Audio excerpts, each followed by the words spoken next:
우리 자분들에게 다시 한번 그렇게 고백할까요? 하나님이 우리의 삶의 주인이십니다. 여러분 아멘이십니까? 정말 우리의 인생을 살아갈 때마다 우리의 삶의 주인이 누구이신지를 잊지 않는 것이 너무 중요합니다. 특별히 오늘 여러분과 함께 읽은 마가복음 8장 34절 말씀은 너무나 유명하여서 여러분들도 잘 아시는 말씀입니다. 하지만 실질적으로 성경에서 우리에게 익숙한 말씀들이 너무나 잘 알고 있어서 때때로는 그 의미와 뜻을 깊이 새기지 못할 때가 더 많은 것 같습니다. 그래서 저는 여러분들에게 오히려 성경에서 익숙한 말씀들이 여러분에게 더 날마다 새롭게 다가오는 은혜가 있을 수 있기를 주님의 이름으로 축복합니다. 안다고 그냥 넘기지 마시고 마치 내가 그렇게 사는 것처럼 오해하지 마시고 오히려 너무 잘 알고 있는 말씀은 어쩌면 너무 유명하고 중요하기 때문에 하나님이 반복적으로 우리에게 말씀하실 수 있는 내용입니다. 그렇기 때문에 그 말씀의 내용을 다시 묵상하고 그 말씀의 의미대로 우리가 살아가고 있는가 그렇지 않은가를 날마다 점검하면서 오직 예수 그리스도의 십자가의 은혜 앞에 오늘도 내 삶이 말씀이 나를 끌고 가고 있는지 또 점검하고 오늘도 이 밤에 우리가 기도하며 하나님께 나아갈 때에 나의 원함과 나의 소원함, 내 욕망을 따라 기도하는 것이 아니라 말씀이 내 마음속에 도전하는 그 메시지를 갖고 말씀 안에 기도하며 승리하는 우리 모두가 될 수 있기를 간절히 소원합니다. 특별히 오늘 예수님께서 그의 제자들에게 뭐라고 말씀하고 있습니까? 그리고 예수께서 제자들과 함께 무리를 불러놓고 그들에게 말씀하셨습니다.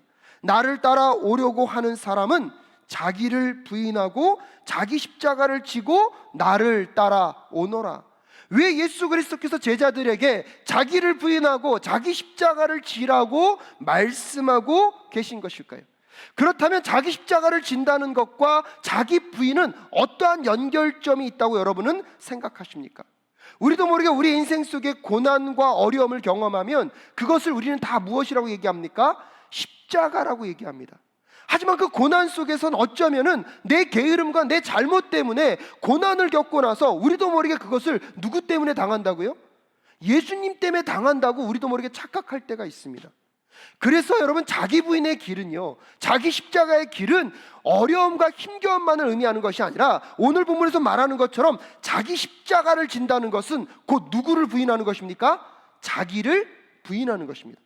근데 이 자기 부인을 이야기하시면서 예수님이 뭐라고 말씀하셨습니까? 이제 본격적으로 십자가에서 당신이 죽어서 온 인류의 모든 죄의 문제를 해결하실 것을 예수님의 제자들에게 말씀하셨습니다. 그런데 여러분, 예수님의 죽음에 대한 이야기를 할 때에 제자들이 그 말을 들을 때 기뻤을까요? 어리둥절했을까요? 어떤 의미에서 보면 굉장히 당황스러운 메시지입니다. 왜냐하면 더군다나 오늘 마가복음 앞절에 보면 예수님이요 오병이어의 기적으로 몇 명을 먹이십니까? 5,000명을 먹이십니다. 그리고 그 다음에 여러분 7개의 떡과 몇 마리의 물고기를 갖고 4,000명을 또한 먹이시는 기적을 나타내십니다. 여러분 그런 기적이 나타나고 있을 때 온 군중들과 회중들은요 누구께 열광할 수밖에 없습니까? 예수 그리스도께 열광할 수밖에 없습니다. 수많은 무리들이 따라오는 것을 바라보면서 예수님의 제자들의 마음속에서도 어떤 기대가 있었을까요?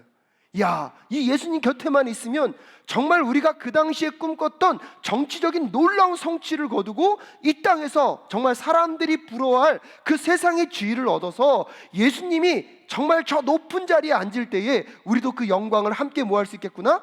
누릴 수 있겠구나 상상했을 것입니다. 예수님의 인기가 점점점 치솟아 오를 때마다 이 예수님의 제자들의 마음속에서도 와, 이 예수님을 따라가는 것이 정말로 중요하겠구나, 이 여정 속에서 내가 얻을 유익들이 너무나 크겠구나 하는 것들을 마음 가운데 품었을 것입니다. 하지만 예수님은 그런 인기에 치우친 제자들을 원하신 것이 아닙니다. 예수님이 이 땅 가운데 왜 오셨고 그분이 어떤 분이신지를 제자들이 분명히 알기를 원하셨습니다. 그래서 제자들에게 묻습니다. 사람들이 나를 누구라 하느냐? 제자들이 사람들의 소문을 듣고 여러 가지 이야기를 하지만 예수님은 다시 제자들에게 묻습니다. 그러면 너희는 나를 누구라고 생각하느냐? 여러분 그때요 베드로가 뭐라고 얘기합니까? 주는 그리스도시요 살아계신 하나님의 아들입니다. 여러분 이 베드로의 말에 예수님이 너무나 감동하셔서 바요나 시몬아 내게 복이 있다. 그래서 그 고백 위에 무엇을 세우겠다고요? 반석을 세우시고 교회의 초석을 다지겠다고 예수님이 말씀하십니다. 여러분, 여기까지는 분위기가 너무 좋습니다. 베드로도요 100점짜리 대답을 했고요, 지금 예수님의 인기는요 하늘을 치솟을지 오라가고 있고요, 제자들의 기대감도 어떻습니까? 덩달아 흥분되어 있습니다. 근데 마치 그런 모든 좋은 분위기에 여러분, 찬물을 끼얹듯이 예수님이 뭘 얘기하십니까? 십자가의 고난과 죽으심을 이야기합니다. 여러분, 그 죽으심의 이야기가 얼마나 제자들을 당황스럽게 했는지 그 예수님의 말을 듣자마자 베드로가 한 행동이 무엇입니까? 예수님을 꾸짖는 행동이에요. 예수님을요 나무라는 행동이에요. 어떤 분은요 이 부분을 해석하면서 마치 베드로가 예수님을요 딱 어깨를 붙잡고 벽에다가 끌고 벽에다가 딱 부딪히면서 예수님께 그렇게 얘기하는 것과 똑같아요. 예수님, 왜 연약한 말씀을 하십니까? 예수님, 정신을 차리십시오. 이 좋은 분위기 끝까지 끌고 가야 되는 것은 아닙니까? 왜 죽는다는 연약한 말씀을 하십니까? 라고 얘기하면서 베드로가 누구를 야단친 것입니까? 예수님을 야단친 거예요. 근데 여러분, 이게 말이 안 되는 이야기예요. 지금도 우리 한국은 얼마나 예의범들이 좋은 나라입니까? 나이 어린 사람이 나이 많은 분들에게 함부로 야단을 칠 수 있습니까? 없습니까? 없습니다. 더군다나 이 유대 문화 속에서, 이 고대 유대 문화 속에서 여러분, 스승과 제자의 사이는요 거의 하늘과 땅이 차요. 근데 아무리 스승이 잘못했다 하더라도 여러분, 제자가 스승을 나무랄 수 있을 문화가 아닌 거예요. 근데 오늘 이 베드로가요 그 모든 문화의 질서, 그 예의를 잃어버릴 정도로 지금 예수님이 십자가에서 내가 고난의 십자가에 죽음을 당하겠다는 그 메시지가 누구를 당황시킨 겁니까? 베드로를 당황시킨 것입니다. 여러분, 오늘 왜 베드로와 예수님의 제자들은 예수님의 죽음의 메시지 앞에 당황할 수밖에 없었을까요? 가만히 돌아다 보면 그들이 바라보는 예수와 예수님이 구원의 길로 가고자 하는 길이 달랐기 때문입니다. 그들의 기대대로 예수님이 움직여줬을 때는 당황스럽지 않은데, 저 예수님이 저 능력과 권능을 갖고 우리의 기대와 우리의 바람대로 움직이는 것이 아니라 어디로 가겠다고요? 십자가의 죽음으로 가겠다고 말하고 있는 그 예수 그리스도가 그들을 당황스럽게 하고 있는 것입니다. 사랑하는 여러분, 오늘 여러분이 말씀 앞에 설 때마다 여러분의 심령과 마음이 여러분 당황될 때가 있을 것입니다. 근데 그 당황됨의 이유를 가만히 보십시오. 내가 원하는 방향과 누구의 방향이 다릅니까? 하나님의 방향이 다를 때 우리는 당황스럽습니다. 오늘 여러분이 그런 당황스러움을 만나게 될 때 여러분, 하나님을 내 뜻대로 꺾으려고 하지 마시고 여러분 자신의 부인이 이루어짐으로 내가 죽고 하나님께 내 자신을 바치는 오늘 이 밤 되실 수 있기를 주님의 이름으로 축복합니다. 여러분, 예수 그리스도가 왜 십자가를 얘기하십니까? 근데 놀라운 게 뭐냐면 그 십자가의 죽음을 말씀하시면서 그 십자가의 죽음은요 세상이 말하는 절망의 끝을 말하는 것이 아니라 그 십자가의 죽음이 있게 될 때 무엇이 시작되는 것입니까? 부활의 영광이 시작되는 것입니다. 십자가의 죽음이 없이는 무엇이 없습니까? 부활의 영광이 없습니다. 그래서 마가복음 여러분 8장 31절에 그리고 예수께서는 인자가 반드시 많은 고난을 받고 장로들과 대제사장들과 율법학자들에게 배척을 받아 죽임을 당하고 나서 사흘 후에 살아나야 한다는 것을 그들에게 가르치기 시작하셨다라고 이야기하고 있습니다. 예수님의 죽음의 사건은 세상적인 관점으로 보면 절망이에요. 세상적으로 관점으로 보면 실패와 모든 것이 무너지는 것 같아요. 그런데 여러분, 하나님 나라 관점에서 보면 예수님의 십자가의 죽음은 무엇의 시작이라고요? 부활의 시작임을 믿음으로 바라보는 우리 모두가 될 수 있기를 주님의 이름으로 축복합니다. 그러면서 오늘 보면 마지막 절에 다시 한번 보면 누구든지 제 목숨을 구하고자 하는 사람은 잃을 것이요 누구든지 나와 복음을 위하여 제 목숨을 잃는 사람은 구할 것이다 라고 이야기하면서 여러분 38절 말씀에 이렇게 얘기합니다. 음란하고 죄가 많은 이 세대에서 누구든지 나와 내 말을 부끄럽게 여기면 인자도 자기의 아버지의 영광에 쌓여 거룩한 천사들을 거느리고 올 때에 그를 부끄럽게 여길 것이다 라고 이야기하면서 마지막 예수 그리스도가 오실 그때에 하나님의 무엇이 나타난다고요? 영광이 나타남을 이야기하고 있습니다. 그래서 예수 그리스도의 십자가의 죽음은 단순한 죽음이 아니라 부활의 시작인과 동시에 그 죽음을 통하여서 온 인류의 죄의 문제를 해결하심과 동시에 여러분, 부활로 죽음을 승리케 하시고 다시 오실 예수 그리스도의 그 날, 영광의 날 함께 부활하실 그 놀라운 역사를 오늘 바라보고 있는 것인 줄을 믿음으로 고백하며 나아가는 우리 모두가 될 수 있기를 주님의 이름으로 축복합니다. 그럼 여러분, 십자가의 죽음으로 나아가야 합니까? 피해가야 합니까? 나아가야 하는 거예요. 그러면서 제자들이 그 예수 그리스도께 말하는 것입니다. 우리도 누구를 따르기 원합니다? 예수를 따르길 원합니다. 그래서 그 제자들에게 그 비결을 알려주는 것입니다.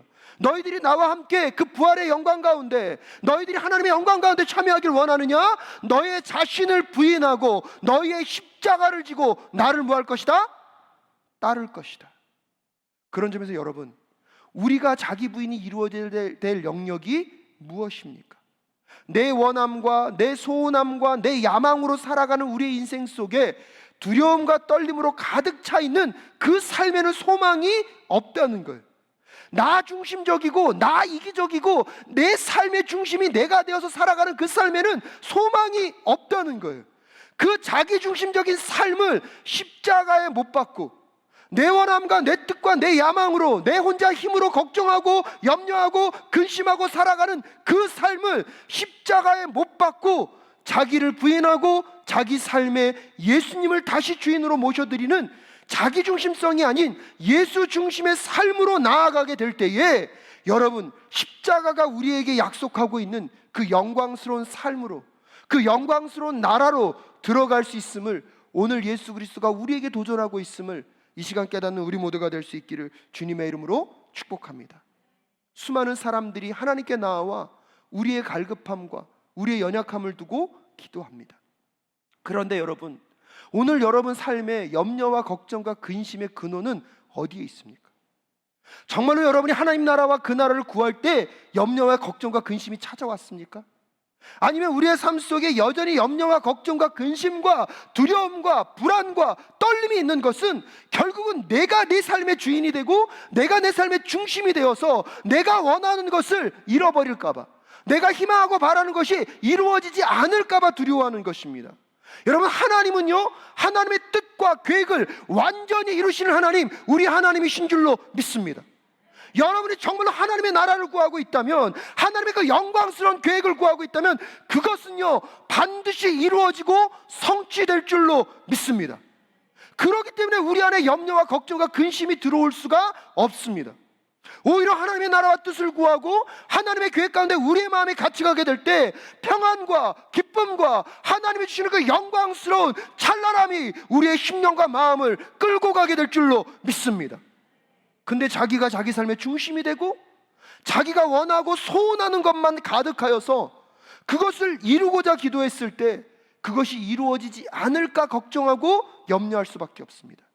내가 무언가를 더 많이 갖고 있는데 그것을 잃어버릴까 봐 두려워하고 떨릴 수밖에 없습니다. 예수 그리스도는 우리를 알고 계십니다. 우리가 자기를 부인하지 못하고 여전히 우리의 삶의 중심에 내가 놓여 있을 때, 내 원함과 내 소원함을 간절히 붙잡고 갈 때 하나님 나라의 그 진정한 자유를 누릴 수 없다는 것을 예수 그리스도는 알고 계신 것입니다. 너희들이 진정 이 하나님 나라의 그 풍성함, 이 세상에 말하는 잘 먹고 잘 사는 법이 아니라 그것을 뛰어넘는 하나님 나라의 그 풍성함을 누리기를 원하느냐?